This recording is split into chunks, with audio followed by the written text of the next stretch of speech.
Friends हैं आदित्य, केशव और अमित। ये तीनों एक मल्टीनेशनल कंपनी में जॉब करते हैं। इनकी मंथली सैलरी 1 लाख है और ये 40,000 मंथली सेव करते हैं। आदित्य अपनी पूरी सेविंग्स को फिक्स डिपॉजिट में इन्वेस्ट करता है, जहां से उसे 7% इंटरेस्ट मिल जाता है। केशव अपनी पूरी सेविंग्स को इक्विटी में इन्वेस्ट करता है, जहां से वो 15% रिटर्न एक्सपेक्ट करता है। अमित अपनी सेविंग्स को 3 अलग अलग एसेट्स में इन्वेस्ट करता है। 10% सेविंग अकाउंट में रखता है, जहां से उसे 3% इंटरेस्ट मिल जाता है। 40% को फिक्स डिपॉजिट में इन्वेस्ट करता है, जहां से उसे 7% इंटरेस्ट मिल जाता है। और बाकी बचे हुए 50% को इक्विटी में इन्वेस्ट करता है, जहां से लॉन्ग रन में वो 15% रिटर्न एक्सपेक्ट करता है। सडनली कोविड के कारण पूरे वर्ल्ड में इकोनॉमिक क्राइसिस आ जाती है और इस क्राइसिस में इन तीनों की जॉब चली जाती है।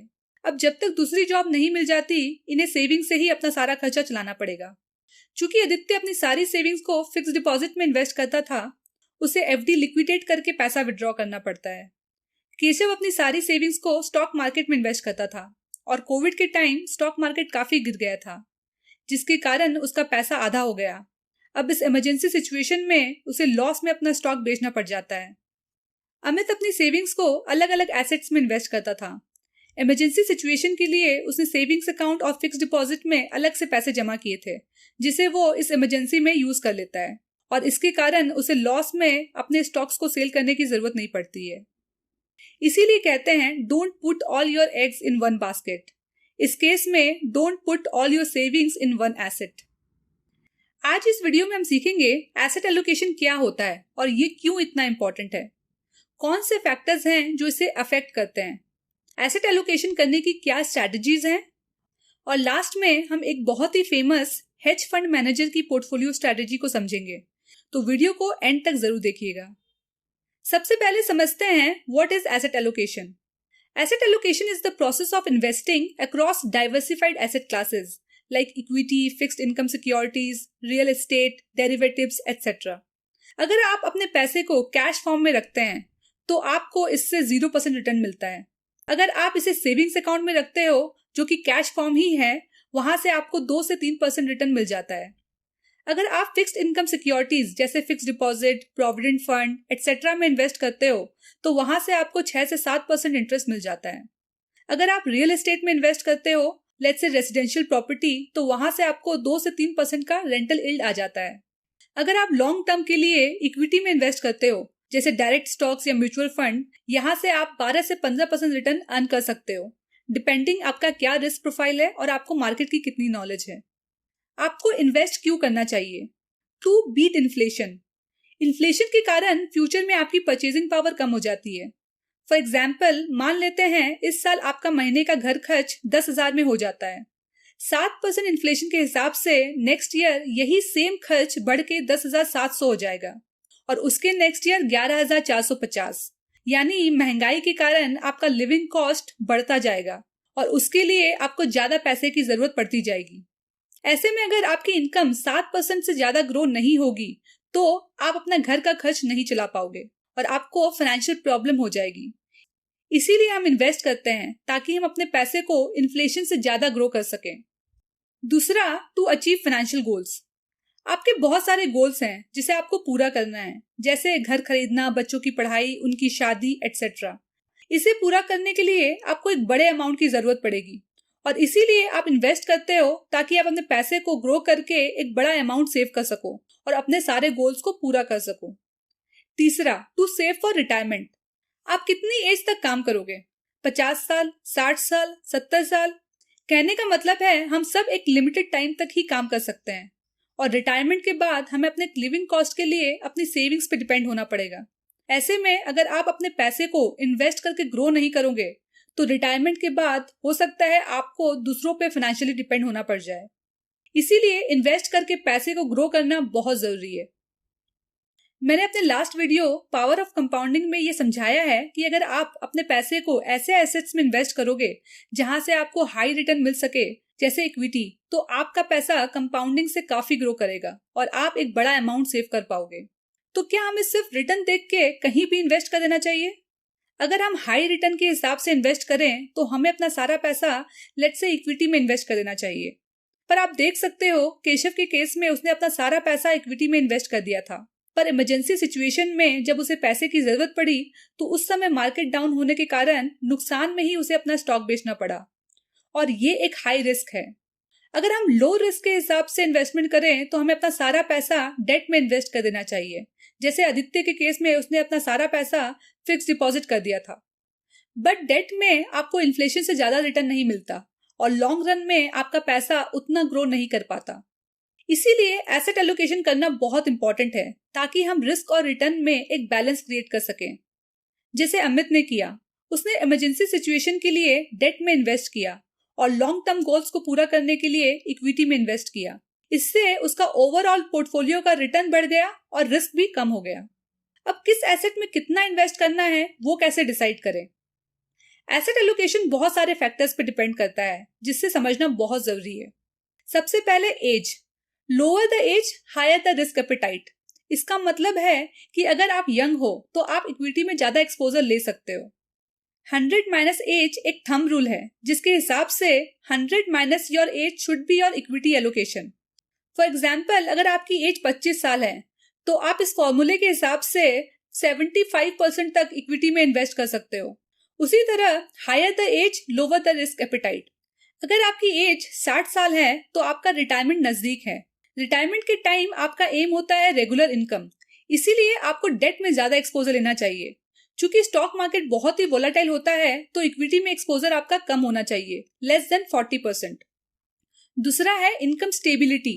अगर आप ऐसी जॉब में हो जिसमें जॉब चले जाने का हाई रिस्क है या आपकी इनकम स्टेबल नहीं है तो आपको डेट में ज्यादा इन्वेस्ट करना चाहिए। वहीं अगर आपकी जॉब स्टेबल है और इनकम फ्लो भी रेगुलर है तो आप इक्विटी में ज्यादा एक्सपोजर ले सकते हो। अगर आप बिजनेस करते हो तो आपका बिजनेस खुद एक इक्विटी है, तो ऑलरेडी आपका इक्विटी एक्सपोजर हाई है। और लेट्स से अगर आपका बिजनेस साइक्लिकल है या फिर कैश फ्लो स्टेबल नहीं है तो ऐसे में आपको डेट एक्सपोजर ज्यादा लेना चाहिए। तीसरा, फाइनेंशियल गोल्स। आपको अपने गोल्स के हिसाब से एसेट एलोकेशन करना चाहिए। फॉर एग्जाम्पल, अगर आपका गोल है 2 साल में एक कार खरीदना, तो अगर आपने स्टॉक मार्केट में ये सोच के इन्वेस्ट किया कि आप 2 साल में यहाँ से एक अच्छा रिटर्न कमा लोगे और अपने लिए कार खरीद लोगे, तो हो सकता है 2 साल में आपने जितना लगाया है वो भी डूब जाए, क्योंकि शॉर्ट टर्म में स्टॉक मार्केट बहुत ही वोलेटाइल और रिस्की होता है। अगर आपका शॉर्ट टर्म गोल है 0 to 3 years, तो आपका हायर डेट एलोकेशन होना चाहिए, जैसे कोई भी fixed income securities like liquid funds, fixed deposits etcetera.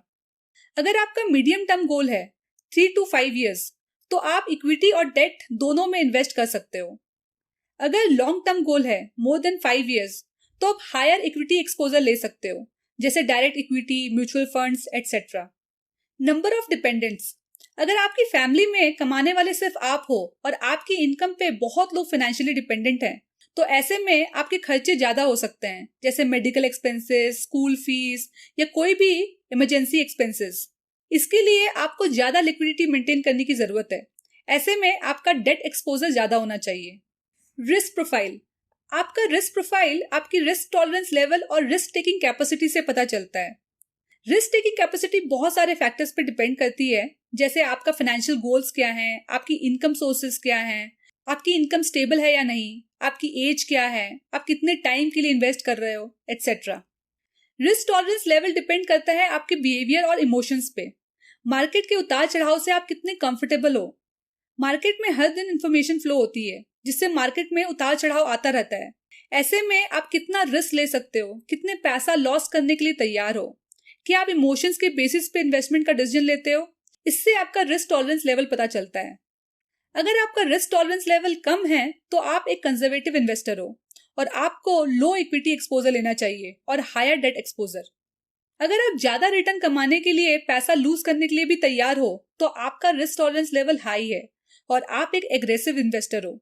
आप हाई इक्विटी एक्सपोजर ले सकते हो। अगर आप मॉडरेट रिस्क लेके मॉडरेट रिटर्न कमाना चाहते हो तो आप एक मॉडरेट इन्वेस्टर हो। आप डेट और इक्विटी में बराबर का एक्सपोजर ले सकते हो। जब भी आप इन्वेस्ट करें उससे पहले अपना रिस्क प्रोफाइल अच्छे से इवैल्यूएट करें और उसके बाद ही अपना एसेट एलोकेशन प्लान करें। अब समझते हैं एसेट एलोकेशन करने की क्या स्ट्रैटेजी होनी चाहिए। एसेट एलोकेशन में हम अलग अलग एसेट्स में इन्वेस्ट करते हैं, जिससे हम रिस्क और रिटर्न दोनों में एक बैलेंस क्रिएट कर सकें। इस वीडियो में हम 3 ब्रॉड एसेट एलोकेशन स्ट्रैटेजीज को डिस्कस करेंगे। पहला है स्ट्रैटेजिक एसेट एलोकेशन। ये एक लॉन्ग टर्म स्ट्रैटेजी है जहां आप अपने प्रोफाइल के हिसाब से डिसाइड करते हो कि आप किस एसेट में कितना इन्वेस्ट करोगे और लॉन्ग टर्म के लिए इस स्ट्रैटेजी को होल्ड करते हैं। फॉर एग्जाम्पल, आपने अपने प्रोफाइल के हिसाब से डिसाइड किया कि आप 70% इक्विटी में इन्वेस्ट करोगे और 30% डेट में इन्वेस्ट करोगे। मान लेते हैं स्टॉक मार्केट 25% से ऊपर चला जाता है। इसके कारण आपका एसेट एलोकेशन इक्विटी में 73% हो जाता है और डेट में 27%। अब आप अपने पोर्टफोलियो को रीबैलेंस करते हो। आप स्टॉक सेल करोगे और डेट को खरीदोगे, जिससे आपका पोर्टफोलियो वापस से 70% इक्विटी और 30% डेट हो जाए।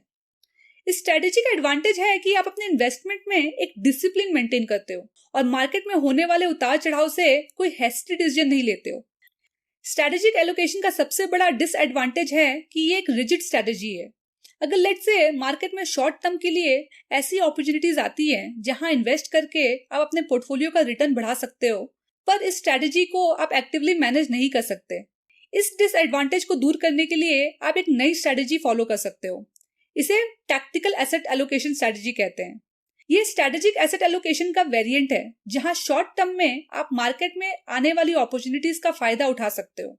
For example, strategic asset allocation के हिसाब से आपको 70% इक्विटी और 30% डेट में इन्वेस्ट करना है। अब मान लेते हैं आपको लग रहा है शॉर्ट टर्म में इक्विटी से आपको ज्यादा रिटर्न मिल सकता है, तो आप इक्विटी पे अपना एलोकेशन बढ़ा के 80% कर देते हो और डेट को घटा के 20% कर देते हो। पर लॉन्ग रन में आप अपना एसेट एलोकेशन वापस से 70% इक्विटी और 30% डेट कर दोगे। इस स्ट्रेटेजी का एडवांटेज यही है कि आप शॉर्ट टर्म में मार्केट में होने वाले मोमेंटम से बेनिफिट ले सकते हो, इसीलिए इसे मोमेंटम बेस्ड स्ट्रेटेजी भी कहते हैं। तीसरी स्ट्रेटेजी है डायनामिक एसेट एलोकेशन। ये एक शॉर्ट टर्म इन्वेस्टमेंट स्ट्रेटेजी है जहां आप कोई स्पेसिफिक स्ट्रेटेजी फॉलो नहीं करते और अपना फंड एक्टिवली मैनेज करते हो। ये स्ट्रेटेजी का डिसएडवांटेज है कि इस स्ट्रेटेजी को सिर्फ वही लोग मैनेज कर सकते हैं जिनके पास बहुत सारा टाइम है और इन्वेस्टमेंट की नॉलेज है। हर स्ट्रेटेजी के अपने प्रोज एंड कॉन्स हैं। आपको कौन सी स्ट्रेटेजी यूज करनी चाहिए वो आपके इन्वेस्टमेंट नीड्स और आपके रिस्क प्रोफाइल पर डिपेंड करती है। इसीलिए आपको पहले अपने फाइनेंशियल प्लानिंग करनी चाहिए और उसके बाद एसेट एलोकेशन। फाइनेंशियल प्लानिंग पे मैंने एक डिटेल वीडियो बनाया है, आप उसे जरूर देखें। जैसे मैंने स्टार्टिंग में कहा, आज हम एक बहुत ही फेमस फंड मैनेजर की पोर्टफोलियो को डिस्कस करेंगे। इनका नाम है रेमंड थॉमसन डेलियो। इन्हें रे डेलियो के नाम से भी जाना जाता है। रे डेलियो को इन्वेस्टमेंट की दुनिया का किंग माना जाता है। ये अल्ट्रा हाई नेटवर्थ इंडिविजुअल्स यानी कि दुनिया के सबसे अमीर लोगों का पोर्टफोलियो मैनेज करते हैं। रे डेलियो कहते हैं, you should have a strategic asset allocation mix that assumes that you don't know what the future is going to hold। इसका मतलब है फ्यूचर में क्या होगा किसी को नहीं पता और इसीलिए हमें अपना इन्वेस्टमेंट अलग अलग एसेट्स में इन्वेस्ट करना चाहिए जिससे मार्केट कहीं भी जा रहा हो हमें नुकसान ना हो। डेलियो कहते हैं 4 चीजें हैं जिससे किसी भी एसेट का प्राइस ऊपर या नीचे जाता है: inflation, deflation, rising economic growth, declining economic growth. अब आने वाले समय में इन्फ्लेशन बढ़ेगा या कम होगा, इकोनॉमिक ग्रोथ बढ़ेगी या फिर से कोई इकोनॉमिक क्राइसिस आएगा, ये प्रेडिक्ट करना बहुत ही डिफिकल्ट है और इसीलिए हमें ऐसी स्ट्रेटेजी बनानी चाहिए जिससे कोई भी सिचुएशन में हमारा पोर्टफोलियो को कम से कम नुकसान हो और रिटर्न भी अच्छा मिले। इसीलिए उन्होंने एक सिंपल पोर्टफोलियो स्ट्रेटेजी बनाई है जहां आप 30% स्टॉक्स में, 40% लॉन्ग टर्म बॉन्ड्स में, 15% शॉर्ट टर्म बॉन्ड्स में, 7.5% गोल्ड में और 7.5% कमोडिटीज में इन्वेस्ट करते हो। ये पोर्टफोलियो वेल डाइवर्सिफाइड है, इसीलिए रे डेलियो इसे ऑल वेदर पोर्टफोलियो भी कहते हैं। एसेट एलोकेशन प्लान करने से पहले आप अपने सारे फैक्टर्स को अच्छे से इवैल्यूएट करें और उसके बाद ही एसेट एलोकेशन करें। होप आपको इस वीडियो से काफी सीखने मिला होगा। लाइक करके जरूर बताइएगा। मेरा गोल है कि मैं पर्सनल फाइनेंस के कंसेप्ट्स को इतना सिंपल करके बताऊं जिससे आप उससे सीखें और अपने लाइफ में इम्प्लीमेंट कर सकें और हर फैमिली अपने लिए एक स्ट्रॉन्ग फाइनेंशियल लाइफ बना सके। अगर आप भी मेरे गोल से जुड़ना चाहते हो तो मेरे चैनल को सब्सक्राइब जरूर करें और अपने फैमिली एंड फ्रेंड्स के साथ शेयर करें। मिलते हैं नेक्स्ट वीडियो में। Take care.